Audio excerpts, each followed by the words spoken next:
நம்ம sweet corn use பண்ணி ஒரு சீஸ் டோஸ்ட் எப்படி ரெடி பண்ணலான்னு பார்க்கலாம். இதற்கு தேவையான பொருட்கள் sweet corn, cheese, red chilli flakes, மிளகுத்தூள், உப்பு, bread slices, Italian seasoning. Sweet கார்னை இந்த மாதிரி நான் குக் பண்ணி எடுத்து வச்சுருக்கேன். இப்போது இதில் 100 கிராம் அளவுக்கு மொசரல்லா சீஸை கிரேட் பண்ணி ஆட் பண்ணிக்கிறேன். 1 ஸ்பூன் அளவுக்கு நான் ரெட் சில்லி ஃப்ளேக்ஸ் ஆட் பண்ணிக்கிறேன். 1 spoon Italian seasoning, 1/2 spoon pepper add பண்ணிக்கலாம். தேவையான அளவு உப்பு சேர்த்துக்கலாம்.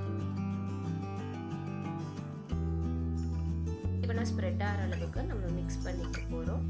இப்போ பிரெட் ஸ்லைஸை வந்து தோசை பேனில் ஆட் பண்ணிவிட்டு நம்ம ரெடி பண்ணி வச்சுருக்கிற மிக்ஸை இதில் நான் ஸ்ப்ரெட் பண்ணி எடுத்துக்கிறேன். நம்ம இன்ஸ்டண்ட்டாக ஒரு டிஷ் ரெடி பண்ணணுன்றப்ப நம்ம இதை வந்து ஈஸியாக நம்ம வீட்டில் இருக்கிற பொருளை வச்சு நம்ம மிக்ஸ் பண்ணி ரெடி பண்ணி எடுத்துடலாம். அட் அ டைம் 2 டோஸ்ட் வரைக்கும் நம்ம ப்ரிப்பேர் பண்ணி எடுத்துக்கலாம்.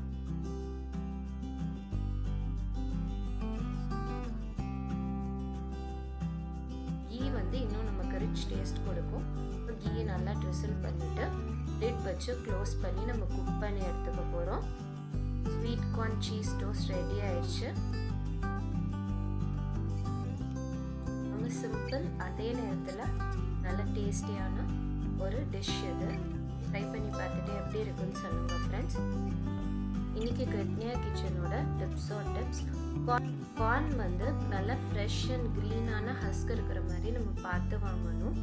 லைட்டாக எல்லோயிஷாக இருந்தாலும் அது வந்து டேமேஜ்டு இல்லைன்னா ஏஜ்டான கார்னாக இருக்கும். ஸோ கார்ன் சூஸ் பண்ணுறப்ப நல்லா ஃப்ரெஷ் அண்ட் க்ரீனாக இருக்கிற மாதிரி நம்ம சூஸ் பண்ணி வாங்கணும். To followers on our social media, அதற்கான லிங்க் கீழே டிஸ்கிரிப்ஷன் பாக்ஸில் இருக்குது. இந்த வீடியோவை லைக் பண்ணுங்கள், ஷேர் பண்ணுங்கள், மறக்காமல் கிருத்னியா கிச்சனுக்கு சப்ஸ்கிரைப் பண்ணுங்கள். பெல் ஐக்கானையும் மறக்காமல் ப்ரெஸ் பண்ணுங்கள். நெக்ஸ்ட் வீடியோக்கு stay tune. until then, bye bye.